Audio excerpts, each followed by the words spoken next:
About how we engineer reliability for systems that need to be always on 24/7, 365. So what I've done for today's presentation is I've planned to cover multiple facets to give you an idea of the multiple things that we do to ensure our systems are always on. And I will be happy to do a deep dive into any area once we're done as part of the Q&A. So without much ado, let's get started. Our lawyers need you to memorize this and recite this without looking before I can move on. Just kidding, they forced me to show you this. So let's get started. What according to you is Visa? What does Visa mean to you? Anybody?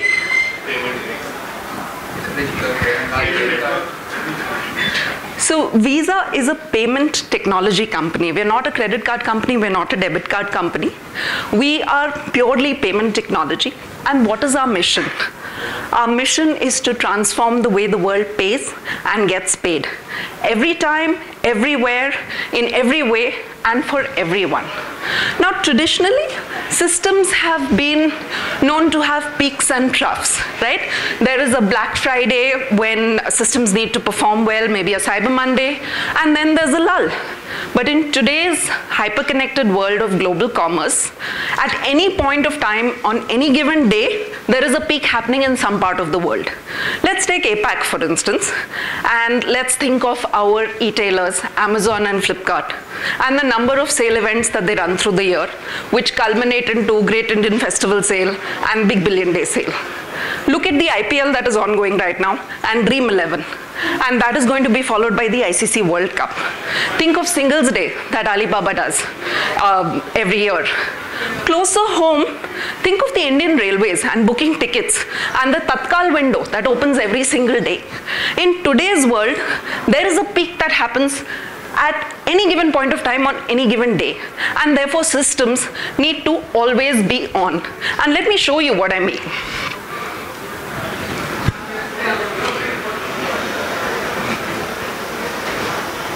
We need volume for this, please. Excuse me? Volume.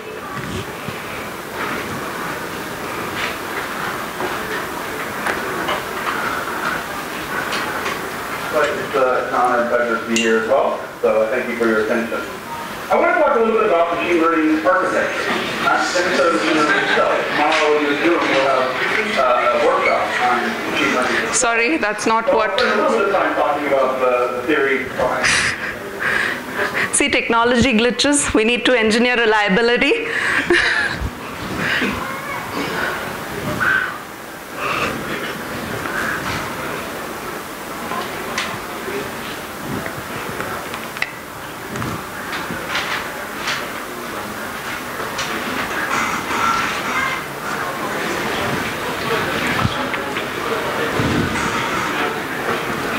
You're going to have to just figure out what's happening because I think there's an issue with the audio, but it's a self-explanatory video.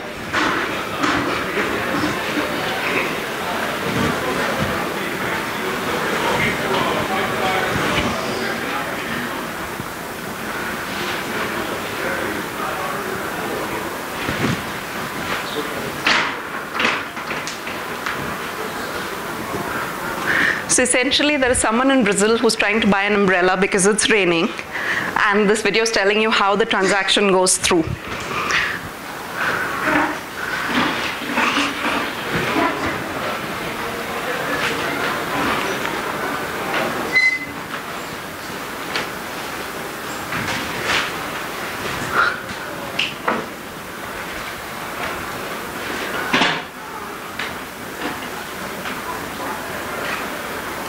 At this very moment, around the world, in 137 climates, umbrellas are being purchased.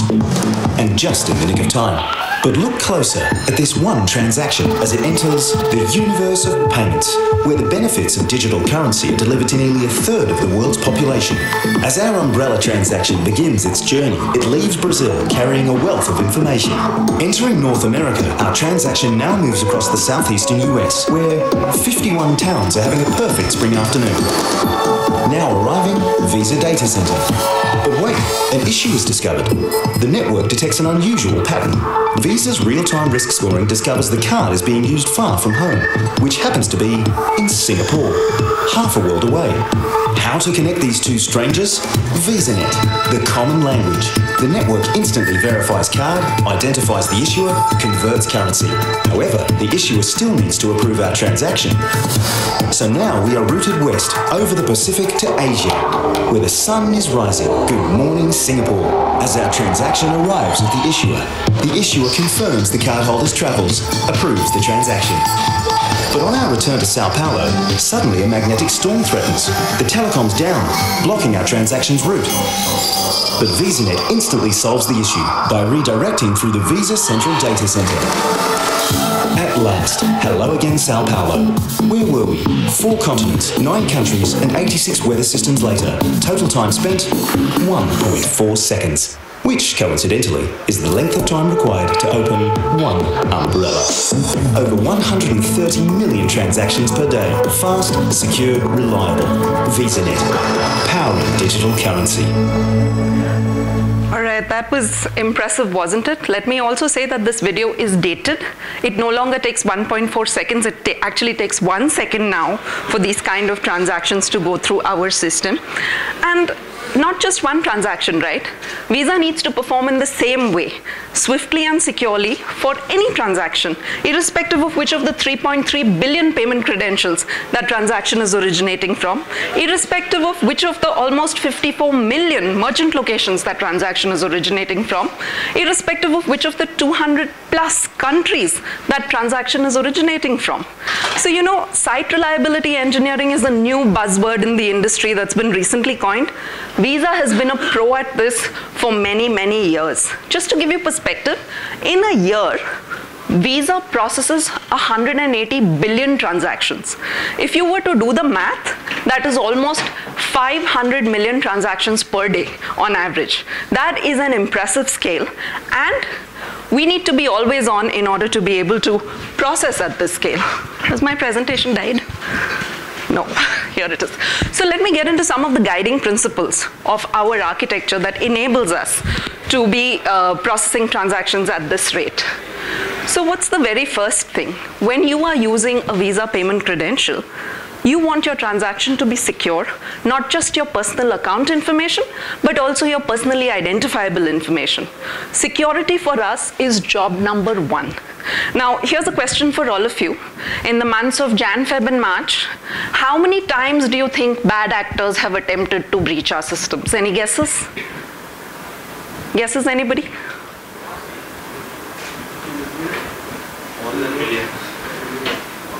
So we have foiled 345 million attempts to breach our systems in the first quarter of this year. That's why security is job number 1 for us, because we totally understand that your data is very precious. And we employ a number of security postures to make sure that this data is secure, ranging from defense in depth, defensive programming, encryption, and a number of tools. Now let's just assume that, you know, one of these 345 million attempts actually succeeds.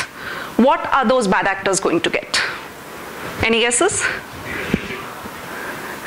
They're going to get useless stuff, because we not only encrypt data at rest, we also encrypt data in transit.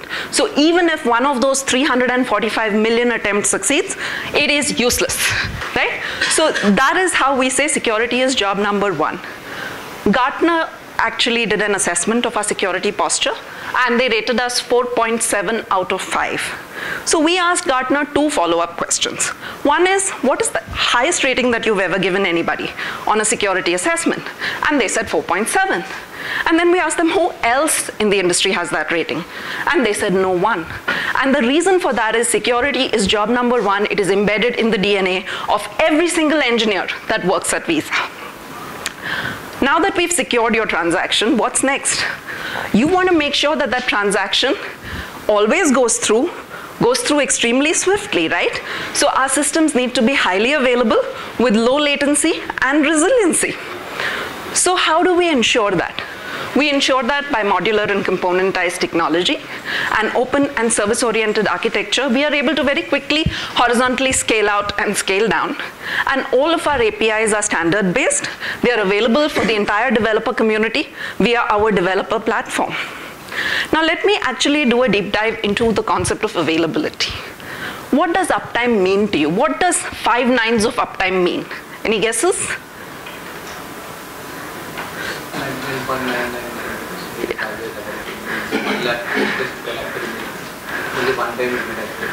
So what it means in our terms is, in a given month, if your availability is 5 nines, your systems totally cannot be down for more than 26 seconds. And 6 nines means your systems cannot be down for more than 2.6 seconds. So what is that? 1, 2, and you've reached SLA. That's the kind of availability that we target for our systems. And how do we do it? I'm going to share with you the components that go into making sure our systems are highly available. First of all, our data centers. We have data centers worldwide, and these are tier 4 data centers. What does tier 4 data center mean? This is actually the highest rating that a data center can receive. It's between commercial and US military grade. And what this means is that the data centers are fully redundant in terms of power generation, cooling, network, and storage. Our data centers can actually generate power for up to 2 weeks continuously, and they're surrounded by moats to cool them. Our data centers are completely Visa owned and operated, and we actually invest upwards of $100 million every year so that our applications are highly scalable and performant. Because of the investments that we make, there is no concept in our dictionary called planned downtime. And I'm going to tell you how we achieve that. So you want to make sure that your transaction always goes through, but we are always writing new code, making new releases. So how do we ensure that there is never any planned downtime? We use the concept known as active data centers. What does active data center mean? It means that at any point in time, our transaction processing data centers are simultaneously processing traffic. But at the same time, each data center has the capacity to process the entire traffic at peak load. Now, why is this important? This is important because of another concept known as active automated failover, or what we fondly call AAA. In today's world, systems are highly complex. It's a very complex interplay of software and hardware, and faults will happen. So we have monitoring engines that are constantly monitoring for errors. And anytime that these engines detect that errors reach a certain threshold, they trigger what is known as the automated red button and move traffic over to the healthy data center. There is no manual monitoring. There is no operator intervention. These are all systems that we have built that are making sure that your transaction can go through, protecting your transaction against internal faults. So pretty much if you think of it, it is like the HTTP protocol. In the HTTP protocol, if a packet is unable to find one route, it will find another route and reach its destination. And that's the way we have architected our systems to make sure that your transaction goes through. But what about external faults? You know, you're at the mall, you're trying to pay for something, and your issuer systems are not available. You don't want to be disappointed. Well, we've thought of that as well. And we have developed features known as stand-in processing. What this does is Visa is constantly monitoring the health of external entities, and if an external entity is unavailable, in markets where this is permitted and issuers have signed up, Visa stands in, Visa assesses the transaction for risk, and Visa accepts or declines the transaction. So that the wheels of commerce continue to hum and there's no stoppage in commerce. So thus far, we've been talking about reacting to change, right? Or reacting to errors. There's an error and we do something, or the issue is down and we do something. We are currently building our next generation of systems where we don't want to react and respond to errors, right? What we want to do is be able to predict a fault before it happens and take corrective action. So essentially, what does that mean? It means we want to reduce mean time to detect of issues and proactively prevent issues. And we do this using machine learning by monitoring system patterns, and we predict, detect, and flag anomalies within seconds of their occurrence. Again, no manual monitoring, no operator intervention. These are all cutting-edge, bleeding-edge projects that we think up and we implement to make sure that our sites are reliable.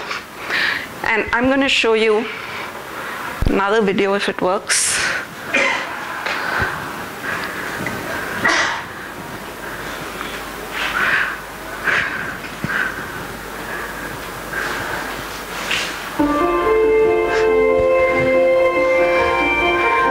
You support more than payments.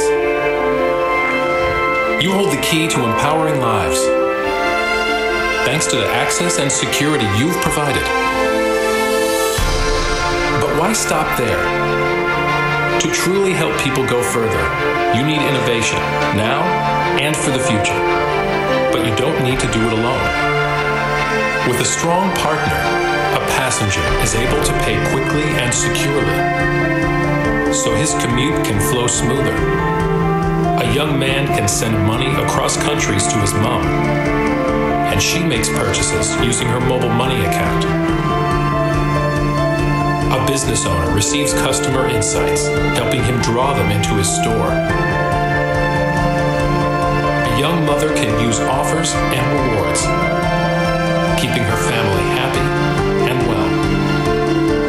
With VisaNet, help your communities grow and prosper. Enable people to go to places they've never dreamed possible.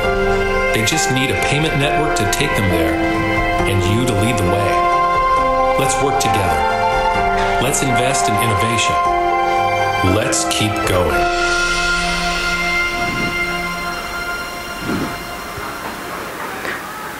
All right, I'll be happy to take any questions or deep dive into any area that you want me to, whether it is our data centers or anything else. Go ahead. Can you build further on that standard processing? Let's see the external point disconnect. What exactly are you? So what happens in stand-in processing is, this is available in markets where it's obviously permitted by the regulator and by issuers that sign up for this service. Issuer systems are not really at 5 nines, 6 nines, and so on availability, right? And we still want commerce to happen. So we constantly monitor what is happening with the issuers that are connected with us. And if we find that there is a problem with any of the issuers, Visa stands in. So the kind of processing that the issuer does, to a smaller extent, we've seen all the transactions, so we are able to make those decisions and send back an authorization or a decline for the transaction. And this is all automatically done. It's all software that's doing it. That is what stand-in processing is. Can you give the use case for that? I cannot exactly figure out. So the use case for stand-in processing is, let's say you have an HDFC Bank card, and for some reason when you're swiping the card at a store, HDFC Bank systems are down. And it's quite common, like in countries like India or maybe Brazil, where people are not always engineering to 5 nines and 6 nines of availability. But we want to make sure that your purchase goes through and you're not kind of digging around for cash at that point, right? So Visa automatically detects that the issuer is down. Visa scores the transaction for risk, because obviously the issuer has all the data, but maybe it's a fraudulent transaction. How do we know? So we will score it for risk and then make the decision on behalf of the issuer, and you will not know the difference. For you, it's either transaction authorized or transaction declined. You don't know that Visa has done it or HDFC has done it. How do you know if a person has reached a credit limit or not? So that's what the risk assessment is, right? Because if it's a Visa card, we have seen every transaction that the person has done that far, right? We know the patterns, and that is the understanding with the issuer and the, the documentation that we signed. So you use some kind of AI whether to trust this person? We use risk scoring. So we have very sophisticated risk scoring models, and we use them to automatically score the transaction for risk and either accept or decline it.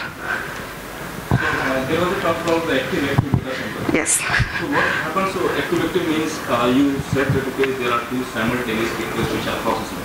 Or the two simultaneous processing systems are working. What will happen if both the requests are successful? No. So the way active-active works is, let's say you are trying to make a transaction and he is trying to make a transaction. Any of the data centers would take. It's not that we try and fire the transaction twice. Okay, the transactions will go to different data centers, but maybe one of the data centers develops a fault. So the engine will do two things. One is route all the future traffic to the healthy data center, and there is also a marquee project called Retry which we have built, where we will seamlessly route, his transaction was failing because there was a problem with his data center. We will seamlessly route it internally to the other data center and make it succeed for you. So I was hoping that means single request is going to multiple servers. No. Single request is going to single data center. What quantity technology? Suppose all the 4 data centers is going to down, how you are maintaining the reliability? Yeah, that's a great question. And our aim is to prevent faults from becoming failures, right? We use best-in-class hardware and software. We have multiple, testing cycles for everything that we do. And I mean, all 4 data centers going down is really more like a world catastrophe, and then you're not going to be trying to, buy stuff. We have built in so much redundancy into our systems that even within a data center, so I did not cover this, but within a data center we have multiple paths for the transaction. If all those paths fail, we have multiple paths in the alternate data center. So you're really talking of a 1 in a zillion kind of situation. Because it's automated, right? It's all automated. It's automated for faults, for detecting faults and dealing with faults. But our systems don't really develop that many faults. Sorry, you had. What is the monitoring? So we use multiple different technologies at different layers, and I'm not authorized to actually get into details. But whatever monitoring data we collect, we feed it into these engines. Earlier, these engines were more threshold-based. We're moving them into AI and ML-based engines. You were saying you encrypt the data that is operation also? That is in transit. In transit. Yeah, in transit. Yeah. So with algorithms like MD5 and SHA-256 becoming vulnerable, you have to use. So yes, so we constantly, re-examine the ciphers that we are using, and we are constantly removing ciphers. So we are always 2 steps ahead. We are using the strongest algorithms, and we are forcing our partners. I cannot. Right? Yeah, but. How do you manage encryption, network latency? We manage because we have best-in-class hardware and we have best-in-class methods. We use the strongest of algorithms to encrypt and decrypt, and we force our partners also to use them, because typically what happens is we may be on the latest technology set, but our merchants don't want to change, or our partners don't want to change, but we influence the ecosystem to make the respective changes. We actually give the SDKs to our partners to be able to do the encryption. So those 4 data centers across the globe, how frequent the syncing is among those databases? So the syncing is real time, and the latency between the databases is 40 milliseconds. And a question on the availability. Right. When it comes to India, I understand that for other countries, does prevent a lot of issues. But the biggest challenge is the connectivity at the merchant end. So are there any solutions to Visa or company like Visa is speaking of? What do you mean by connectivity at the merchant side? So more often than not, I go to a shop and I introduce a card. The chances of it failing at the issuer end data center is much lesser than failing at the merchant POS system. The connectivity from merchant POS to the issuer system. Yeah, and that is an issue in countries like India, and that is something that we look to our telecom partners to solve. Sorry, someone had a question here? Yeah, so having similar kind of thing like that. It's not that thinking of database. I don't think that you will be always making a card to the database. You might be caching the database. So how are you actually making sure that the data is properly like caching is actually in sync among other data? So our transactions are stateless, right? Every transaction is atomic, unique, and stateless. So there's very little information that I need to know from a previous transaction for a given transaction, right? And caching works the way caching works. If something is not in the cache, it will go and pick it up from the database. That's the standard way in which caching technologies work based on the algorithm that they're set up for. Okay, I think we have only 5 minutes left, so yeah. How do you think your experience in solving some of the critical problems in terms of security or in terms of reliability and all these things, using machine learning and all these things? So we've had, so when we started, we did not have great success because we were learning and we were still getting into it. But now we've reached a level of maturity where we feel very confident of what our systems do. But one of the things that we do is any machine learning algorithm that we deploy, we first put it into learning and observing mode. And it's just notifying people, look, I saw this, I saw this, I saw this. And only when we are confident that, you know what, this is actually picking up issues, do we turn it on, literally, to be able to take automated actions. Sometimes I use this visa shops or in the retail or somewhere. Some transactions are gets declared. The money gets declared from the bank, but it takes around 3-4 days to put back that amount. So why is that taking such a long period of time? 4 days, 3 days. That should revert back that transaction. You're very right, and that's where technologies like Visa Checkout and Visa Direct come into play. Visa has all those engines where we can auto reverse and put credit back instantly. It's a matter of which merchants are signing up, and a lot of the e-commerce merchants are very interested and are in the process of signing up for those technologies of ours. Exactly, and I know I'm an anxious customer when an order gets cancelled. I prepay all my orders, and I also get anxious. Exactly. Which is why we encourage our merchant partners to sign on to Visa Checkout and Visa Direct, where we can, the minute a refund is issued by a merchant, the amount gets credited back to the card. There are those products, and as and when you see more adoption, you will see shorter time periods. What is the reluctance from this side? Why they are not? No, they are willing to. We are traditionally we are not one of those out there companies, right? We're a very shy company. We don't talk very much. This is the first time we're coming to GIDS. People love our products, and they're literally lining up. We are processing their paperwork and getting them on. Any more? There's questions.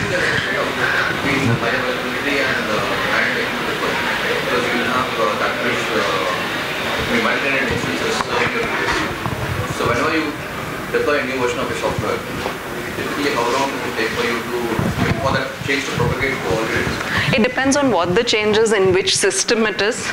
So a small change will propagate quickly. If it's a large release, it will take a longer time. But like I said, nothing ever stops, right? Because all our changes are backward compatible, and you will continue to be running on the old code till seamlessly you come onto the new code. So in that case, backward compatibility should adopt as a policy from where? It is embedded in our DNA. Backward compatibility is embedded. What is the major technological challenges that anybody will face as part of SRE or monitoring? So the biggest challenge in SRE really is moving the needle. Like I told you, 6 nines is, your system cannot be down for more than 3 seconds a month. 6 nines is not good enough for us. We want to go even beyond that, right? So it's thinking of all the cutting edge use cases and the marquee products such as retry, or building our systems like the HTTP protocol to ensure that there's always high availability and your transactions go through. So to flag the system down, so there should be many criteria that you. So our system. Criteria fails, or multiple criteria have to fail. So it is very rare that multiple things will fail at the same time, because we use best-in-class hardware and software. But the fact is, in complex systems, there will be failures, and that's why we're constantly monitoring at every level for failures and making sure that transactions are succeeding by routing them alternately. What is the redundancy or replication factor generally that you look at? Replication factor for the scalability, general scalability, like how much needs 2 or 4 or 5 or 10? So it's different for different applications. For transaction processing applications, we actually have, within a single data center, we have 9 clusters. And then, so you could possibly be sent to those 9 and then the alternate data center. So do you guys monitor? Time out, sorry. Can I take a last question? So do you guys monitor each and every transaction which comes to your system, like from starting from web server to your application server? How do you monitor each and everything in that? Like if suppose it fails at, it passed the web server level, but it fails the application on the DB server level. There's monitoring at every layer. So there is a listener that's monitoring for errors at every layer. So what kind of monitoring is that? Are you using like log monitoring or anything, or the system is monitoring? What kind of monitoring? We use both. We use system level monitoring to make sure that we're not going out of capacity on a given server. We also use log level monitoring to look at what kind of errors are coming in. So since we are out of time, I just want to leave you with.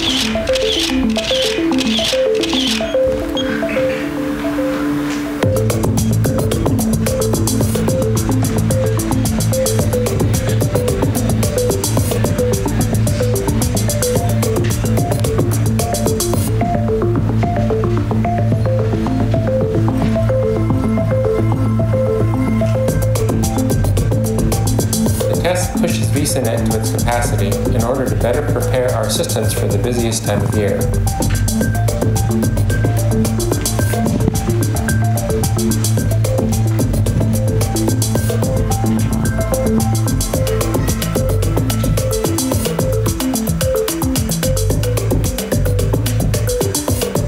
don't talk about downtime. We just talk about 100%. We live it, breathe it, eat it, sleep it. Thank you so much. Like I said, 5 9, 6 9 is not good enough for us. Thank you for your time.